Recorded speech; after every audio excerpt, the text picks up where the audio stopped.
Si Jenny mo may glutas. Tayo na!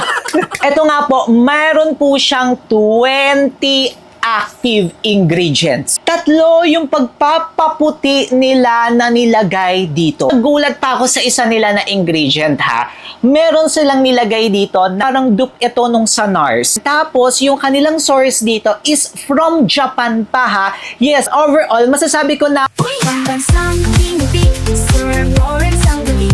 Basta honest, review sa'yo ay sasabihin. Pambansang ginipig, sa kanya ang hihiling.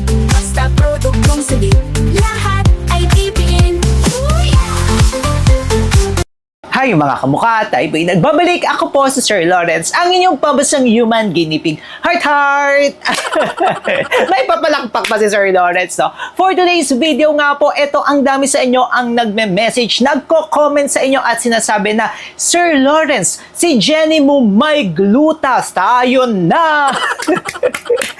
Dahil nga po mga trending, mga bago, makikita nyo po yan dito sa ating channel. Kaya ngayon, pag-uusapan natin po yan. Siyempre, ang number one standard nga po natin dito sa ating channel, hindi po tayo nagre-review ng hindi FDA registered, FDA notified, or tinatawag nyo po na FDA approved. At ito po si Jenny mo, na glutathione version nga po nila mga kamukha. Unfortunately, hindi pa po sila FDA registered dito sa Pilipinas. Pero ito naman po kasing si Jenny Moon, sa Thailand talaga yung kanilang mother company. Yung researcher nga rin po natin, kinontak po sila pero wala po kaming natanggap na reply pa. Pero to be fair naman po, si Jenny Moon po, yung ibang products nila, FDA notified dito sa Pilipinas. So I think, ay ginagawa na po nila yan ng paraan. Pero hindi ko pa po siya matatry talaga mga kamukha. Kasi yun nga po yung panata ko dito. FDA notified, FDA registered, FDA approved dapat sa Pilipinas, or doon nga po sa country of origin, which is yun nga po sa kanila sa Thailand. Habang nag-uusap nga rin po tayo, gagawa po tayo ng no makeup talaga mga kamukha. Nag-cleanse na nga po ako ng face,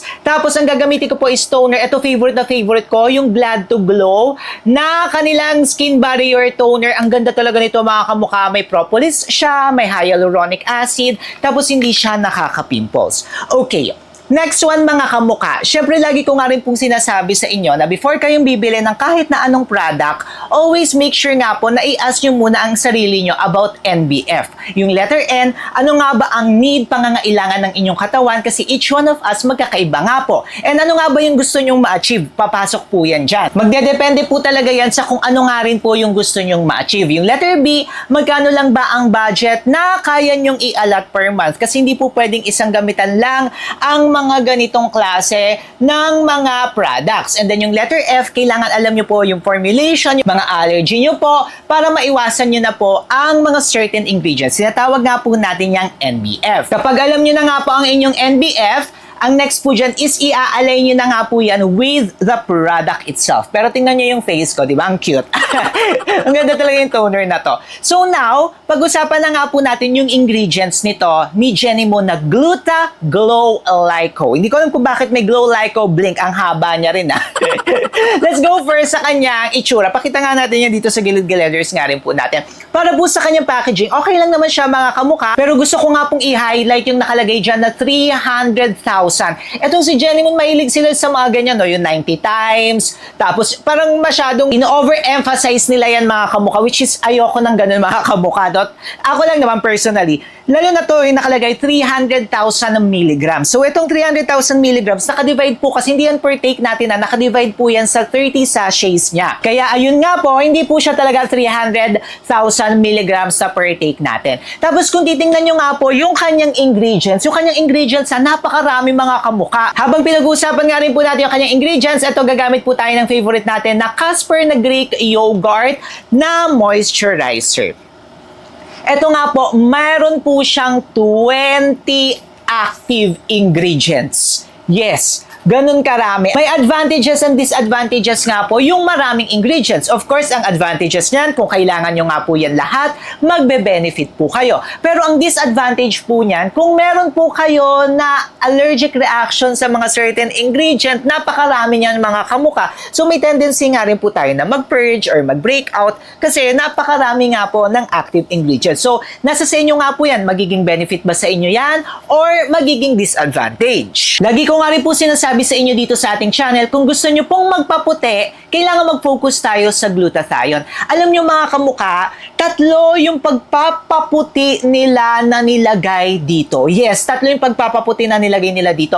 Unang-una sa lahat is glutathione. And yes, according sa studies, pwede nga po tayong pumuti sa glutathione. And ang glutathione nga po na nilagay nila dito is liposomal na po from the USA pa or from United States of America. Yun ay according po sa kanila. Yung liposomal mga kamuka, makabagong form na nga po yan ng glutathione. Ano nga ba yung ginagawa ng liposomal na glutathione? No? Yung liposomal na po na ito, tiny-like molecules po siya. Tapos pine-prevent niya nga po yung glutathione na ma-breakdown or masira po ng sikmura natin. Kasi yan nga po yung sasabi ng iba ng mga scientists, mga pharmacists, mga formulators na yung glutathione nga po nabo-broken down lang po or nabe-break lang po siya sa ating tiyan. Pero ito nga pong liposomal, makabagong form na nga po siya. And yun nga po, hindi nga po siya basta-basta na ma-break dito. Tapos ang taas ng nilagay nila agad 250 mg ng liposomal na glutathione. Aside nga po sa glutathione, meron nga rin po itong tomato extract. And yung tomato extract, maganda naman po yan sa pagpapaputi nga rin po and also pagpipinkish ng glow ng ating skin.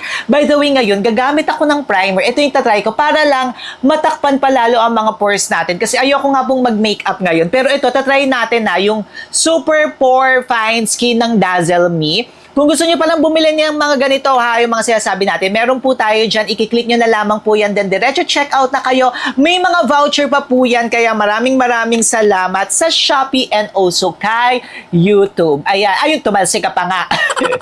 Tumalsik pa siya, diba? Yun nga po, may tomato extract pa nga po ito na napakaganda kasi nga po, 250 mg nga rin po. Yan nakaganda ng mga tinitimpla, yung mga powder form. Kasi mas mataas nga po yung kanilang nailalagay if ito compare nga rin po natin sa mga capsules. Then, ang kagandahan niya pa sabi ko nga tatlo yung pagpapaputi kasi meron nga po itong melon extract. At alam yung favorite ko, ang melon extract dito sa ating channel kasi ang melon extract nga po, tinatawag natin na SOD, superoxide dismutase. Maganda nga rin po yan para po sa pagpapaputi and also pagpapakalma natin sa mga nasa-stress, sa may mga anxiety. Okay na okay nga po yan. Favorite ko yan, yung melon extract. Basta may melon extract, ako binibili ko talaga at nire-review ko yan dito sa ating channel Dagdag pa nga po tayo ng konti dito.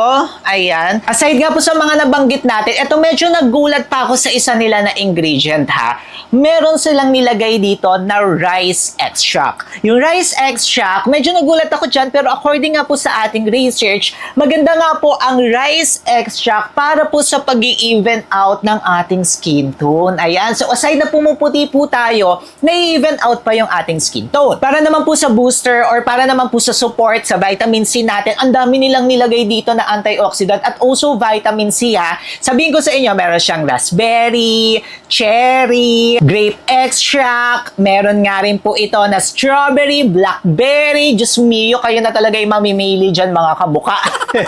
Tapos nilagyan pa nga rin po nila ito ng vitamin E. Yes, yung vitamin E maganda nga rin po yan para sa ating skin. By the way, gumagamit po ako ng IMA para po sa akin dito sa eyebrows. Hindi tayo magkukulay ng eyebrows ngayon mga kamuka. Pero ilalaminate lang natin yan at gagawin lang natin siya na bushy brows. Bushy brows talaga. Ayan. So kung titingnan nga po natin yung formulation nito ni Jenny Moon, masasabi ko na maganda siya In fairness naman sa kanya. Pero yun nga lang po, dahil marami talaga siya na active ingredients, so marami rin po talaga or may tendency talaga tayo, lalo na nga po sa may mga hypersensitive skin, na pwede nga rin po talaga tayo na mag-react dito. For my lips naman po, gagamit nga po tayo nito. Yung favorite natin from Easy na Playdate po ang kanyang shade. Maglalagay nga rin po tayo dyan kung gusto nyo nga po. Okay po yung mga napili nila ng mga active ingredients. Pinag-isipan, pero yun nga po, medyo marami lamang po siya, kaya may tendency talaga na mag-react tayo. Pero kung okay naman po sa inyo, yung mga nabanggit natin na mga ingredients, nako, napakaswerte nyo. Kasi magbe-benefit talaga kayo. Ito po, gagamit tayo ngayon ng FS2AK. Konting pagtakip-takip lang to, hindi tayo masyadong magme-makeup. Ayan siya. Para lang no makeup look lang talaga tayo. Tapos kiniklaim nga rin po nila na zero sugar sila. Yes, wala silang ginamit na kahit na anong sugar. Kaya po sa mga health conscious dyan, okay na okay po siya. Now, gusto ko pa nga po na ma-blur lalo ang aking mga pores. Kaya gagamit tayo nitong bago din ng FS, which is yung kanilang powder. Alam nyo, parang dupe ito nung sa NARS. Kaya nga nung nakita ko, sabi ko, ay, bibili talaga ako nito. Kasi sa NARS, favorite ko mga NARS products in fairness ha. Ay, nakalimutan ko pala sabihin. Ito palang si Jenny Moon, meron nga rin po sila na tinatawag nga po natin na coenzyme Q10. Tapos, yung kanilang source dito is from Japan pa ha. Yes, from Japan pa nga po. And ang coenzyme Q10 nga po, anti-aging nga po yan na lumalaban sa mga free radicals, sa mga oxidative stress ng ating katawan. Tapos, yun nga po, from Japan po ang kanilang source dito. Then, yan nga po, gagamit tayo ng NARS na pang ating para lang magkaroon tayo ng konting kulay dyan. No makeup look talaga tayo ngayon mga kamukha. Para nga po sa formulation, overall, masasabi ko na okay nga po siya. Pinag-isipan, hindi yung basta-basta na parang ginawa na lamang, kahit napakarami niya. In fairness, nagbe-blend naman po sila. Kasi may mga ganun, di ba? Nasasabi ko yan minsan na, ay, ang daming ingredients pero hindi nagbe-blend. Ito naman kay Jenny Moon na bago nila nag-glutathione, okay naman po siya. Masasabi ko na talagang yun, parang pinag-aralan nga nila yung mga magaganda na mga ingredient, mga potent ingredient ng mga iba't iba na mga brands, pinagsama-sama na nila. Parang, ito maganda yung melon extract, ito maganda yung tomato, ito maganda yung vitamin E, ito maganda yung glutathione liposomal, then pinagsama-sama nila. Pero yun nga lang talaga mga kamukha, hindi ba siya FDA notified dito sa Pilipinas? Pero kung FDA notified naman po sila sa country of origin nila, which is sa Thailand, ayan, mare-review natin yan dito sa ating channel. And this is my final look nga po. Anong masasabi nyo mga kamukha? At anong masasabi nyo dito kay Jenny Moon? Should I try this? Or pass tayo mga kamukha? Syempre nakikinig kami sa inyo. Sabihin nyo yan dito sa ating channel at magkwentuhan tayo. And syempre kung gusto nyo pa nga po mapanood yung mga iba pa natin mga videos, by the way, kung gusto nyo bumili ng legit ha, maglalagay po tayo dyan para diretso check out na kayo. Mga legit stores, baka kasi peke pa ang inyong mabele mga kamukha.